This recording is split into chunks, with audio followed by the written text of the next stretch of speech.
Madame, mademoiselle, monsieur, bonjour. Je m'appelle Jean-Charles Bourquin. Je suis lanceur d'alerte. C'est aujourd'hui le 25 mai 2019.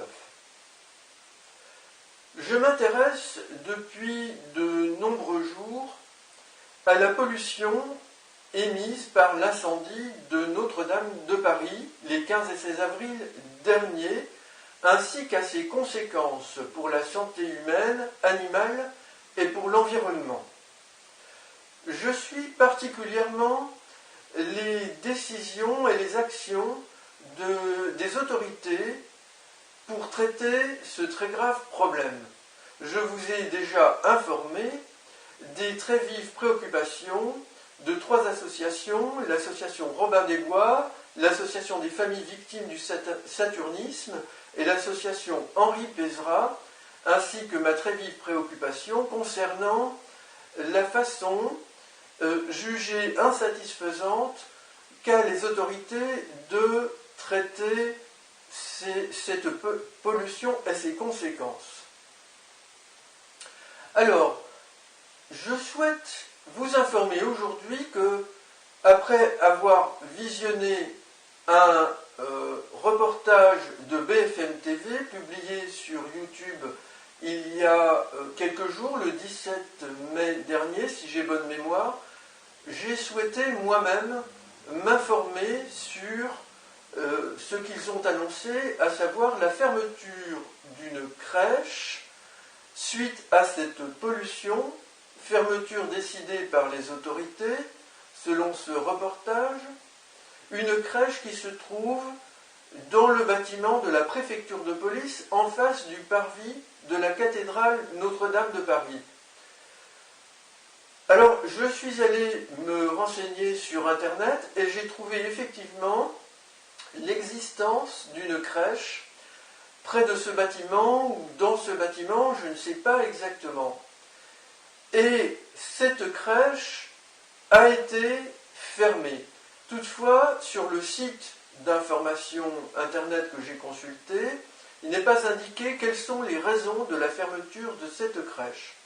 L'on précise simplement en caractère rouge tout en haut que le numéro de finesse n'est plus actif.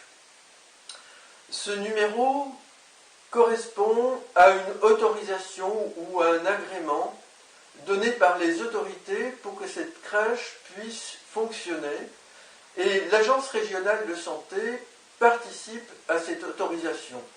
Or, je vous ai dit que la préfecture de police et l'Agence régionale de santé ont co-signé 2 communiqués de presse pour alerter et informer la population les 27 avril dernier et 9 mai dernier au sujet de cette pollution très grave au plomb et à d'autres choses suite à l'incendie de Notre-Dame de Paris. J'ai poursuivi mes recherches sur Internet et il n'est pas indiqué la fermeture de cette crèche de façon très claire, de même qu'on n'indique pas les raisons. Donc, je pense que cette vidéo sera très utile au moins pour cela. On ne dit pas en particulier si cette crèche a fonctionné juste après l'incendie et a été fermée après, ou si elle a tout de suite été fermée. On ne dit pas si les enfants et les personnels ont subi, et même les parents aussi, pourrait-on penser, un test de plombémie pour mesurer le taux de plomb dans le sang. Ce grave toxique qui cause le saturnisme et qui était présent en très grande quantité dans le toit et la flèche qui ont brûlé, la flèche de la cathédrale. Il y en avait environ 400 tonnes. On ne dit pas ce qu'il advient donc de ce bâtiment, si des mesures, des analyses très précises de plomb ont été faites à l'intérieur par les autorités compétentes et on ne connaît pas les résultats de ces mesures éventuelles. Donc on ne sait presque rien. Cela encourage donc ma propre inquiétude concernant la façon dont les autorités procèdent dans cette affaire. On ne sait toujours pas, d'une manière générale, si les autorités ont été faire du porte-à-porte pour informer les riverains, en ne se contentant pas des 2 communiqués de presse. Ont-elles envoyé des lettres à l'ensemble des riverains? On ne sait pas grand-chose, et pour le moment, le plan spécial que j'avais demandé à Emmanuel Macron ne semble toujours pas avoir été mis en place, un plan qui prendrait en compte l'ensemble du problème.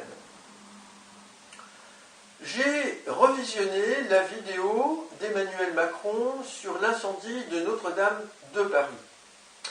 Et, à ma stupéfaction, j'ai remarqué que M. Macron, son épouse, Anne Hidalgo, Ariel Veil, le maire du 4e arrondissement de Paris, des pompiers, d'autres responsables qui étaient présents sur les lieux le soir du drame sont restés là sans masque, non seulement devant le parvis de Notre-Dame de Paris, quand je précise sans masque, c'est des masques de protection contre les intoxications aux métaux lourds, dont le plomb.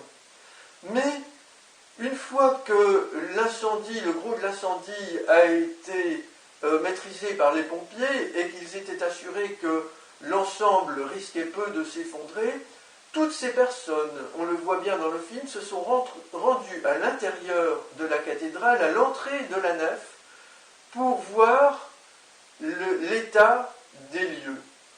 On voit des escarbilles tomber du plafond crevé à cause des effondrements, des lueurs rougeâtres qui montrent que l'incendie est encore en cours, même s'il est très maîtrisé, et on voit énormément de fumée.